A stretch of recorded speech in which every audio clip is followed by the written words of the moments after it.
दोस्तों, इस लोकसभा का चुनाव में आज जानेंगे कि भोजपुरी का कितने सितारे ये लोकसभा का चुनाव जीत पाए हैं और कितने सितारे हार गए हैं। इस लोकसभा का चुनाव में भोजपुरी का 5 सितारे खड़े हुए थे।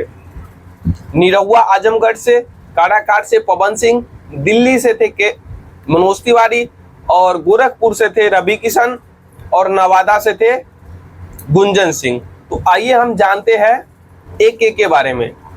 तो काराकाट एक ऐसा हॉट सीट बना हुआ था, तो आइए हम काराकाट के बारे में जानते हैं। काराकाट से पवन सिंह थे, वहां से पवन सिंह से ज्यादा चर्चा हो रही थी। उस सीट से पवन सिंह को हार का सामना करना पड़ा है। आपको 2 नंबर पे आए पवन सिंह, वहां से हार गई।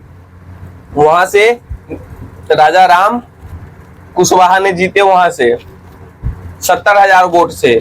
और दोस्तों, दूसरे नंबर पे नवादा से थे गुंजन सिंह, वो भी हार गए। अब तीसरे नंबर पे रवि किशन। तो दोस्तों, रवि किशन गोरखपुर से बीजेपी सांसद रवि किशन जीत गए हैं, जो उन्हें पहले भी भरोसा था। और क्योंकि सीएम योगी के संसदीय क्षेत्र रहा है पहले, और उनका गृह और चौथे नंबर पर निरहुए का ऐसा इंटरव्यू हुआ था, ऐसे बात कहते लोगों ने, मोदी जी ने तो रोक दिया, एक भी बच्चा है मोदी जी का, उसे नहीं चाहा। आजमगढ़ से वो हार गए।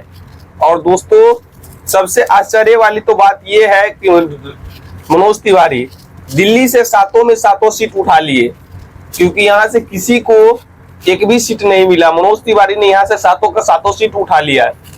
दिल्ली में फिर से एक बार ऐतिहासिक जीत हुआ है और 7 में से 7 सीट भारतीय जनता पार्टी जीती है। स्टार प्रचारक मनोज तिवारी भैया दिल्ली के भी थे और देश